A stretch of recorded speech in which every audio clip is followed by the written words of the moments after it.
नमस्कार, मैं हूं पवन त्यागी।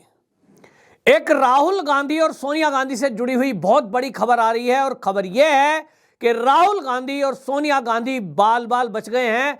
जी हां, आपको बता दें कि एक चार्टर्ड प्लेन से राहुल गांधी सोनिया गांधी दिल्ली से बेंगलुरु में जो विपक्ष की बैठक थी उसमें शामिल होने के लिए गए थे और जब ये वहां से दिल्ली वापस लौट रहे थे चार्टर्ड प्लेन से, अचानक रास्ते में मौसम खराब हो गया और जैसा कि आप जानते हैं कि हैवी बरसात के दिन चल रहे हैं, अचानक बादलों में ये प्लेन फंस गया और तब पायलट ने यह तय किया कि इमरजेंसी लैंडिंग कराई जाए वरना जान को खतरा हो सकता है।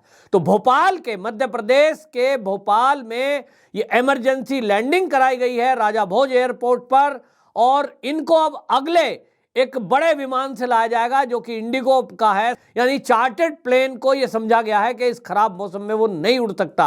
तो एक अनहोनी होने से टल गई है। और आपको बता दें कि जिस तरह से विपक्ष की बैठक में चीजें सामने आई थी, पहले से लग रहा था कि कुछ गड़बड़ है और इसमें खबरें ये भी आई कि जहां सोनिया गांधी, राहुल गांधी एक तरफ विपक्ष के नेताओं के बीच में खड़े होकर ये कह रहे थे कि हमारा मकसद तो प्रधानमंत्री बनना है ही नहीं, पीएम फेस कोई बाद में तय करेंगे, पहले चुनाव लड़ा जाएगा। मल्लिकार्जुन खड़गे ने यह घोषणा कर दी थी कि हमारा पहला मकसद मोदी को हराना है, ना कि पहले प्रधानमंत्री बनना। तो जब ये बातें आई, इसके बाद खबर ये भी आ गई कि जैसे ही सीताराम येचुरी जो कि कम्युनिस्ट पार्टी के नेता हैं, उन्होंने बयान दे दिया और उन्होंने कहा कि देखिए, पश्चिम बंगाल में तो सवाल ही नहीं उठता कि हम ममता बनर्जी के साथ मिलकर के चुनाव लड़ें। हमारा लक्ष्य है कि हम बीजेपी और टीएमसी दोनों को पश्चिम बंगाल में हराएं। तो कुल मिलाकर के ये चीजें सामने आई। इसी बीच एक खबर ये भी आ गई कि जो बिहार के मुख्यमंत्री और डिप्टी सीएम तेजस्वी यादव, लालू प्रसाद यादव जो कि आरजेडी के चीफ हैं, जेडीयू के अध्यक्ष लल्लन सिंह, ये उस मीटिंग में शामिल होने गए थे, लेकिन प्रेस कॉन्फ्रेंस के खत्म होने के पहले ही ये उस मीटिंग को छोड़कर आ गए। और जो संयुक्त प्रेस कॉन्फ्रेंस होनी थी उसमें ना तो आरजेडी का कोई नेता शामिल हुआ, ना जेडीयू का नेता शामिल हुआ। आखिरकार कारण क्या है कि बिना प्रेस कॉन्फ्रेंस किए ये वहां से आ गए, जो कि संयुक्त प्रेस कॉन्फ्रेंस होनी है। इसमें क्या ऐसा हुआ कि नीतीश बाबू नाराज हो गए? इस बात को जानने के लिए पटना एयरपोर्ट पर बहुत सारे पत्रकार मौजूद थे, क्योंकि उनको पता था कि मीटिंग से कब फ्लाइट आएगी और वो जानने की कोशिश कर रहे थे कि ये जो पूरा दल बल के साथ गए थे, हाथ पकड़ करके वहां फोटो शूट करा रहे थे, आखिर ऐसा क्या हुआ कि ये संयुक्त प्रेस कॉन्फ्रेंस को छोड़कर नाराज होकर आ गए। और इस पर आपको बता दूं, मामला और गंभीर जब हो गया जब नीतीश कुमार या तेजस्वी यादव ने या लालू यादव ने पत्रकारों के किसी भी सवाल का जवाब नहीं दिया। पत्रकार पीछे से चिल्लाते रह गए कि आपने प्रेस कॉन्फ्रेंस को क्यों छोड़ा, क्या नाराजगी है, उत्तर नहीं दिया। लेकिन जो बिहार के पत्रकार हैं, सूत्र ये बता रहे हैं, सूत्रों के हवाले से खबर है कि नीतीश कुमार दो वजह से नाराज हैं।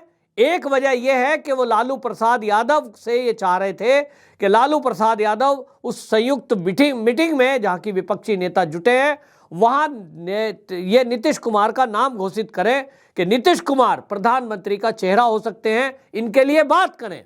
नंबर दो, वो ये चाह रहे थे कि जो नाम बदल करके संगठन में इंडिया रखा है, वो पहले यूपीए था, अब उसका इंडिया शॉर्ट नेम कर दिया। तो जो इंडिया कर दिया है वो कहते हैं कि ये एनडीए से मिलता जुलता है। और ये नाम के पीछे ऑब्जेक्शन नीतीश बाबू को ये भी है कि ये राहुल गांधी ने प्रपोज किया था। यानी किसी ने इसको संयुक्त रूप से नाम पर ना तो चर्चा हुई, ना ये अलायंस के लोगों से पूछा गया। वहां ये कह रहे हैं कि 26 दलों के नेता जुटे हैं। तो चाहिए तो ये था कि उस मीटिंग में पहले आप एक प्रस्ताव लाते कि भाई गठबंधन का एक नाम हमें तय करना है, क्या नाम गठबंधन का रखें, सबसे एक राय मशवरा ली जाती और तरीका यही होता है।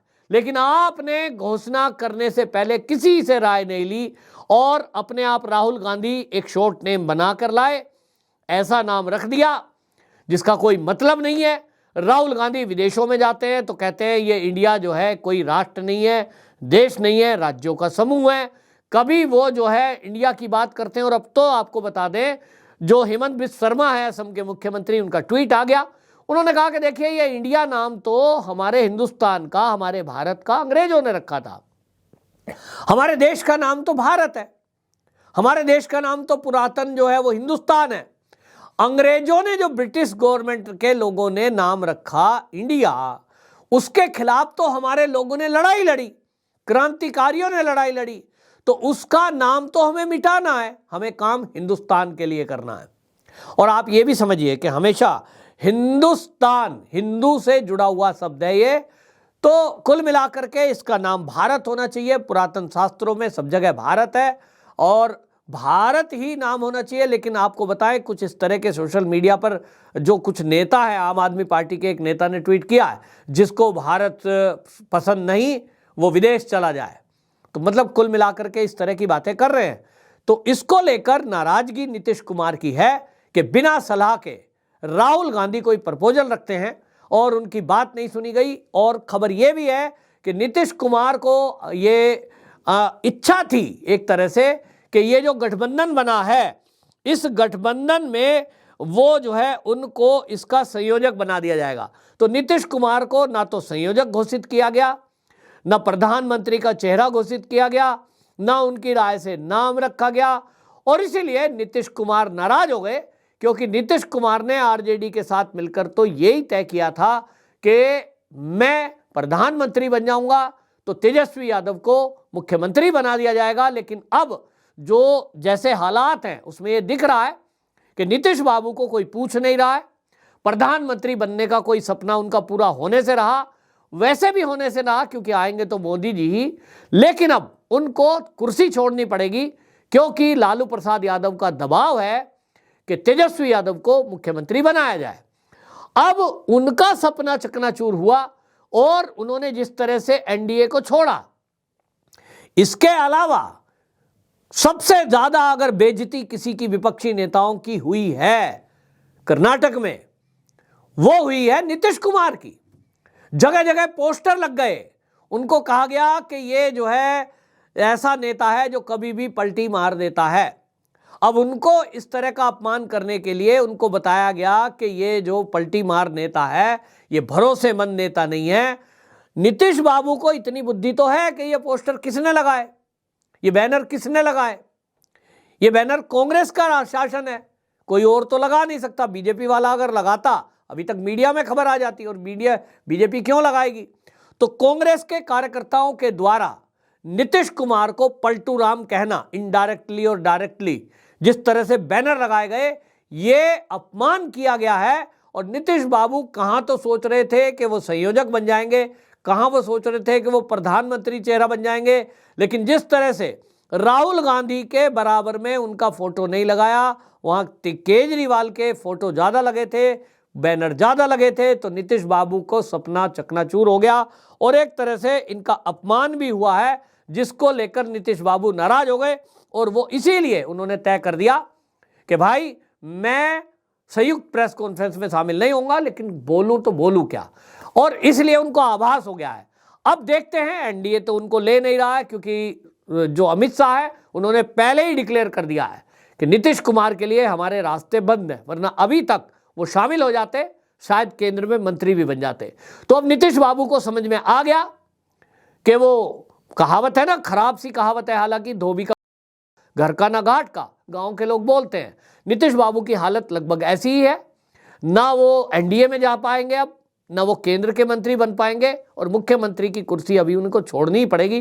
बहरहाल राहत की खबर यह है इस गठबंधन के लिए कि सोनिया गांधी और राहुल गांधी दोनों सुरक्षित हैं, एयरपोर्ट पर हैं और वो अगली फ्लाइट से वापसी आ रहे हैं। वरना कुछ भी अनहोनी होती तो सोचिए कि क्या हो रहा होता। अगर सोनिया गांधी और राहुल गांधी एक ही प्लेन में हैं और वो प्लेन के साथ कुछ गड़बड़ी हो जाती, तो फिर इस देश की राजनीति का क्या होता? ये सारा ब्लेम गेम किया जाता। ये तो शुक्र है भगवान का कि पायलट ने होशियारी दिखाई, खराब मौसम में आगे बढ़ने का निर्णय ना करके उसने इमरजेंसी लैंडिंग करा दी। कुल मिलाकर के एक राहत की खबर कांग्रेसियों के लिए है। देश के लिए ये खबर, किसी की भी मौत तो अच्छी होती नहीं है, ये अच्छी खबर है कि हमारे देश के दो जो नेता हैं वो सुरक्षित हैं। और अब 24 के चुनाव में आप सब उनके आने वाले दिनों में भाषण देखेंगे, लेकिन गठबंधन बनने से पहले ही जिस तरह की टूट की खबरें आ रही हैं, ये बता रहा है कि होना क्या है। आपकी क्या राय है, जरूर कमेंट बॉक्स में बताएं। वंदे मातरम।